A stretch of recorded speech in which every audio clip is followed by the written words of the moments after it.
Yo, what is good, YouTube? Welcome back to another JC2K video. In today's video, we're going to be talking about the best cards to buy after these Season 6 Super Packs here in NBA 2K25 MyTEAM. Basically, cards that came out in Season 6 that are being affected by these Super Packs that you should be targeting to pick up on the market right now here in NBA 2K25 MyTEAM. Before we hop into the video, if you haven't already, make sure you hit that subscribe button. Help me push towards the 40,000 subscriber mark on the channel. I upload every single day, multiple videos a day. Would really appreciate it if y'all do subscribe. And without further ado, let's hop right into it. So with the way these pack cards are, a 1% chance at a dark matter. Really everything dark matter and below has probably been pulled a decent amount in these Season 6 Super Packs because, again, it is so limited to Season 6 only. Now, do I think 100 overalls, invincible cards getting pulled very much in these Super Packs? No, I don't. So I'm not really going to talk too much about 100 overalls and invincibles in this video, just because I don't really think it's worth it. I mean, if you look at the invincibles on the auction house, there are only 2 Giannis's, there are only 1 LeBron, not even multiple LeBron. There is 4 Dr. J's, and there is 0 Victor Wembanyama's. So there you go. The invincibles are not popping out of packs, but we will start at the point guard position. A couple of guys who were popping out of packs a little bit more. Start with Manu Ginobili, who's right about 100,000 MT. Oh wait, no, I lied. He's a buyout. Very good deal right now for Manu Ginobili. Only 73,000 MT. That feels like a really nice price point for a really good dark matter guard who's got good movement, pro 2 fade, solid defender, great slasher. Really, really nice value price that you're going to be able to get on Manu Ginobili right now. Definitely a card who is absolutely worth considering at point guard. And a similar type of card to that is Stephon Castle, who's a little more defensively focused than Manu, doesn't quite have the same level of shot creation and shot making ability, but also has pro 2 fade, also has a solid jumper, and is better defensively as well than Manu is. He's not quite a buyout, but I think he can be another really good point guard option to potentially target from Season 6 cards. And I guess a third option would be this Luka Doncic card. I just don't think I'd pay. I mean, considering he's going for 130, 140k MT, at least even as a base card. In my personal opinion, I'd rather pay 75k for Manu and 100k for Stephon Castle than I would pay 130 plus thousand MT for Luka Doncic. Obviously, you also have your out of position point guards, guys like Draymond Green, Zachary Reese-Shea, Dominique Wilkins, in addition to, of course, Denny Avdia, who's an awesome value option in his own right. Really, really great card.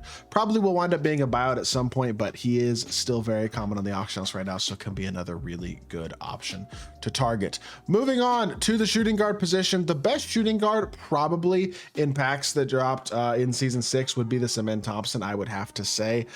Maybe not by a significant margin, but there's a lot of amens up. He's really, really good. He's got great movement, Garland dribble style, Francis size up, really nice escape, jumper solid, elite slasher, elite defender, super duper solid card. Does a lot of things really, really well at the shooting guard position. I do think he's your best shooting guard.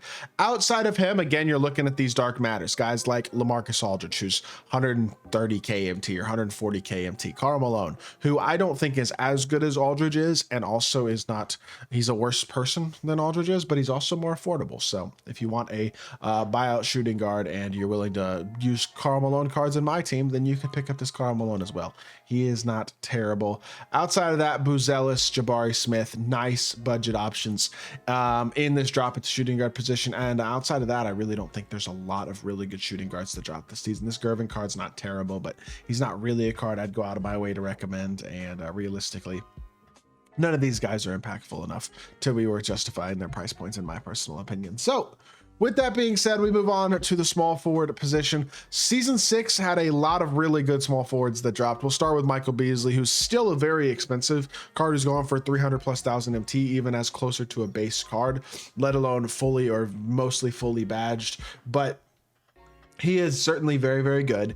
He's an incredible shot creator. He's great defensively. He's also very, very commonly found with a lot of extra legend badges and stuff, extra Hoffs, added legends, things like that. You look at these Beasleys, pretty close to every single one of them that's on the market right now has 4, 5, 6, 9, 10, 30 legend badges. You know what I mean? Like a lot of legend badges on a Michael Beasley. Easily a guy you can find extra badged. Another really good small forward that dropped this season is Andre Kirilenko. He's elite as well. Not super common at all right now. He's pretty rare. Actually, I'm surprised he's this rare with super packs having just come out. The fact that there's only 4 of him on the market is actually pretty surprising to me, to be totally honest. But he himself is not a terrible card either, and I don't mind him.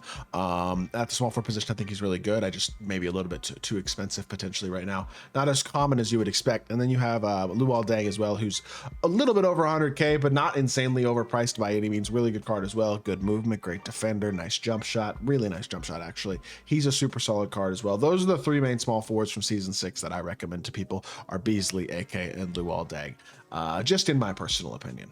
Moving on to the power forward position, number 1 option you should be targeting from season 6 is Dikembe Mutombo. Honestly, the same could honestly be said for the center position as well. But if you could get yourself a badged up, souped up Dikembe, he is just an extraordinarily elite card. Obviously, I have an 18 legend Dikembe Mutombo in my back pocket, a card that I was able to pick up for like little less than 600K, and I felt like at the time that was a really nice price point for him, and it seems like it is. So I mean, he is one of the most expensive cards of the non-100 overall, non-invincible cards that came out in season 6, but he's also maybe the best non-invincible, non-100 overall card that came out in season 6. So I think for power forward, he is a no-brainer option to be targeting and trying to pick up if you're looking for a power forward. Another good power forward that came out this season is Andrea Bargnani. Definitely a lot less expensive. He's also a very good card, definitely a super usable option, and he's going for 80-something thousand MT or so, which really isn't too bad. I'd be willing to pay 82K MT for this card if I needed a power forward. This one's actually got an extra legend badge as well. Legend pick dodger. There you go. But a pretty affordable, very good card that you can get for a reasonable price. I think he's a nice option to consider for the power forward position as well. Outside of that, though, we didn't get a ton of power forwards this season. Like Bull, I personally think is a little bit overpriced, although he's not as overpriced as he used to be. I don't love his jump shot, so he's not a card that I personally would go out of my way to recommend. Alex Sarr is a good option, and he's decently affordable, probably 160, 170 KMT would be my estimation for Alex Sarr's price point, and I do think he's a good card, but it is kind of tough, I feel like, a lot of the time to decide. Like with a guy like Sarr, is he the skill set that you want as not really a shot creator at the power forward position? And then obviously, I mean, you got to keep in mind as well, almost everybody has 100 overall Tim Duncan from season 6 too. So there's only really one power forward spot that actually needs to be filled on people's teams. Moving on to the center position, like I said, Dikembe Mutombo is a no-brainer, amazing center option from this season to absolutely be targeting. Another really good no-brainer center option from this season to target is Mark Eaton. He's not as good as Dikembe Mutombo is, but he is a really good card in his own right. And again, if you can get a good deal on him post super packs, especially considering you're going to see a lot of Eatons with extra legend badges added and stuff as well. If you could get him with like legend rebound chaser or legend immovable enforcer, pogo stick, post lockdown, paint patroller, things of that nature that will really help him to dominate on the interior defensively even more than he already does, I think he can be an extremely good, extremely impactful card as well. 7'4", really nice jump shot, one of the best bigs in my team. Outside of that, didn't drop a ton of centers. Again, Sarr is a decent option. Bargnani is a decent option. A guy who I think is an interesting option, though, who hasn't been talked about much this season is, or recently anyway, is Roy Hibbert. If you're more of a budget player, you don't have a lot of MT, being able to get this Roy Hibbert card for 50,000 MT is nice. Now, you can also get him from the exchange, from the festival event still for the next few days. So he's another guy you could potentially consider adding through there. He's got a Dark Matter dynamic duo with Jeff Green. That's actually a pretty good duo. So you could consider adding him through there as well. But those are the season 6 cards that I personally would be targeting and looking to pick up at this point in the year based on these super packs likely haven't dropped the price of a lot of these cards a decent bit because the quantity on them is up. So hopefully this video is helpful for y'all, and hopefully y'all did enjoy the video. If you did, make sure you hit that like button, leave a comment, and subscribe. I'll be back with more 2K content very, very soon, and I appreciate y'all. Peace.